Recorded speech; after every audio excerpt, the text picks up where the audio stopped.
తెలంగాణ రైతాంగానికి మరో good news చెప్పారు సీఎం రేవంత్ రెడ్డి. సంక్రాంతి తర్వాత రైతులందరికీ రైతు భరోసా అందిస్తామన్నారు.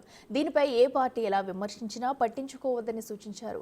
మరోసారి రైతు రుణమాఫీ హామీల అమలుపై తనదైన స్టైల్లో ప్రజలకు వివరించారు సీఎం రేవంత్.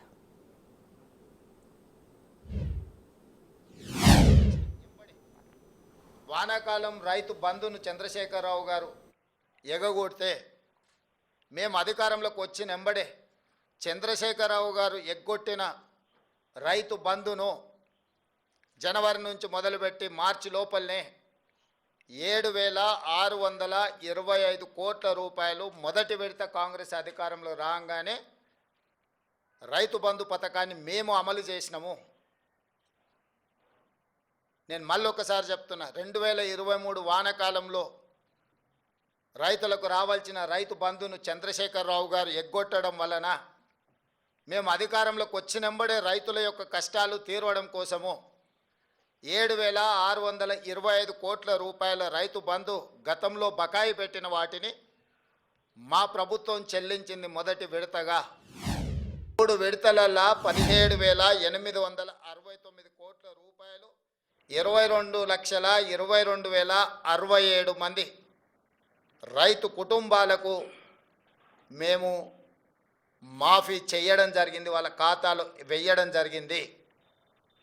నిన్న 30/11/2024 నాడు 2,747 కోట్ల రూపాయలు మహబూబ్ నగర్ జిల్లాలో చివరి విడతగా 4వ విడతగా గతంలో సాంకేతిక లోపాలతోటో లేదా రేషన్ కార్డుల విషయంలో కొంత గందరగోళం ఉండడమో లేదా బ్యాంకులు వివరాలు అందించడంలో కొంత తాత్సారం చేయడమో రకరకాల కారణాల చేత 3,13,897 రైతు కుటుంబాలకు 2,747 కోట్ల 67 లక్షలు నిన్న వాళ్ళ ఖాతాలో వేయడం జరిగింది.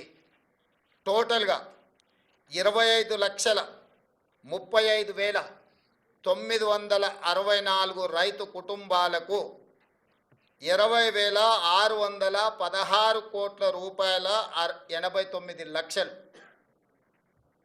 ఈరోజు రైతులకు రుణమాఫీ చేసిన చరిత్ర కాంగ్రెస్ పార్టీది. కాంగ్రెస్ ఇచ్చిన 2 లక్షల రూపాయల రుణమాఫీ గ్యారంటీది. ఇచ్చింది 2018 నుంచి 2023 వరకు 5 సంవత్సరాల పరిపాలనలో చంద్రశేఖరరావు గారు ముఖ్యమంత్రిగా రైతులకు 11,909 కోట్ల రూపాయలు రుణమాఫీ చేసిండు. ఆ రుణమాఫీలో వడ్డీ 8,578 కోట్ల రూపాయలు వడ్డీ కింద పోయింది. కేవలం 3,331 కోట్ల రూపాయలు మాత్రమే అసలు కింద జమ అయింది.